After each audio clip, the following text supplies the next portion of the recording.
What it do, baby? All right, quick update with the resumes I sent out. We have sent out roughly 50 different resumes to 50 different companies, 50 different positions, and of those 50, I would say 58% of that, so 25 of the 50 are generic resumes that I have on LinkedIn that I use whenever I'm applying to those easy apply type jobs.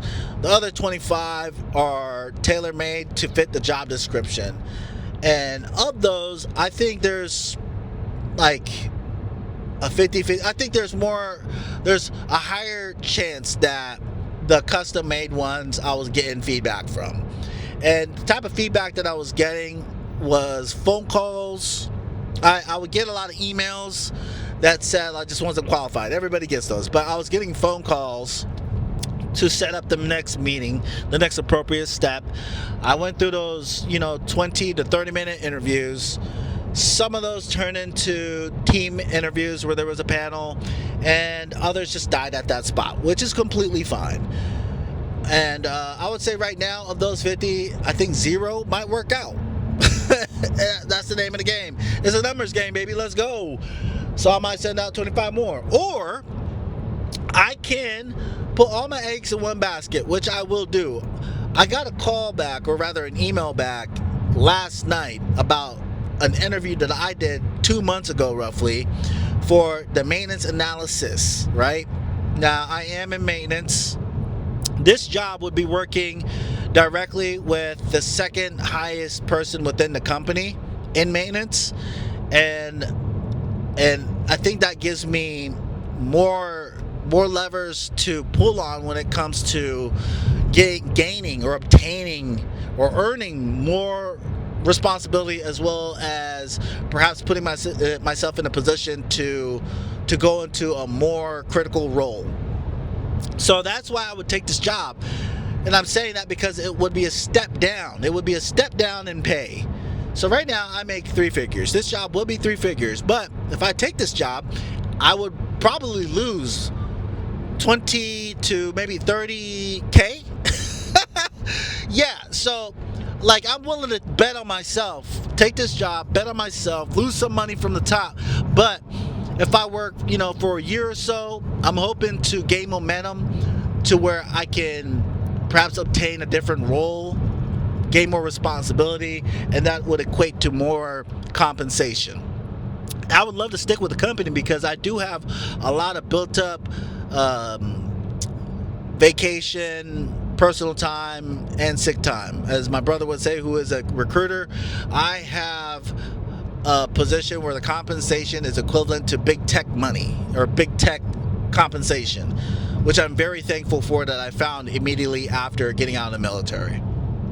So yeah, that interview was 2 months ago with 3 individuals, and then I got another email a month ago to take the Excel test to just qualify if I could actually do Excel. Mind you, I have taken MBA classes. I'm working on my MBA, and I've taken a statistical analysis class that was built on the foundation of Excel. So I had to go through the process of learning Excel, mastering it to an extent, so I can do payroll and inventory and all that. And what ended up bleeding into is this moment. I have never used any of those formulas that I learned from that class until recently.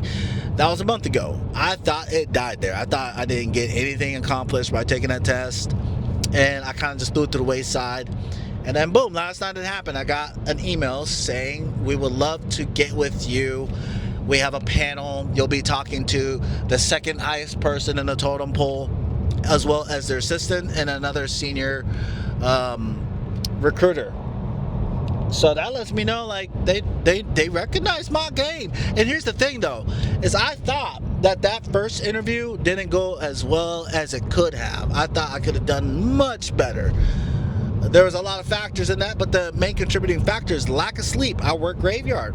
That's another driving factor as to why I'm looking for a different role or a job. Is graveyard is killing me. There's so many different things that I want to do in life, and all of it is during daytime, which I can't do because I'm busy sleeping.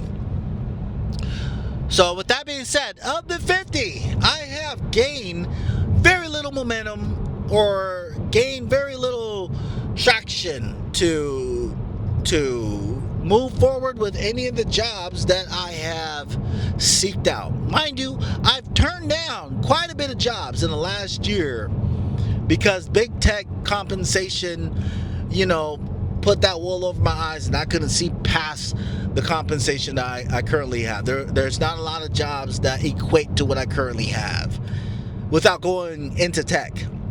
I don't have that skill set just yet. Anyways, that's my quick update.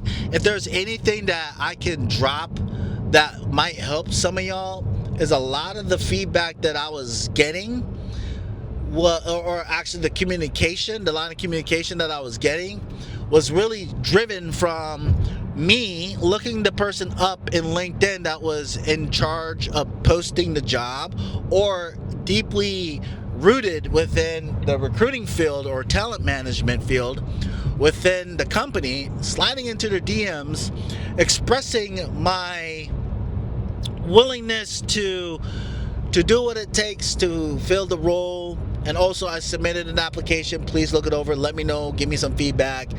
And some of them did. So if there's one thing that I can tell y'all to do, is that you gotta go outside your comfort zone and actually reach out to the person that might have posted that job.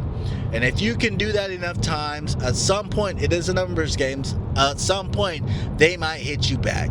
Other than that, I mean, get a big degree. Deuces.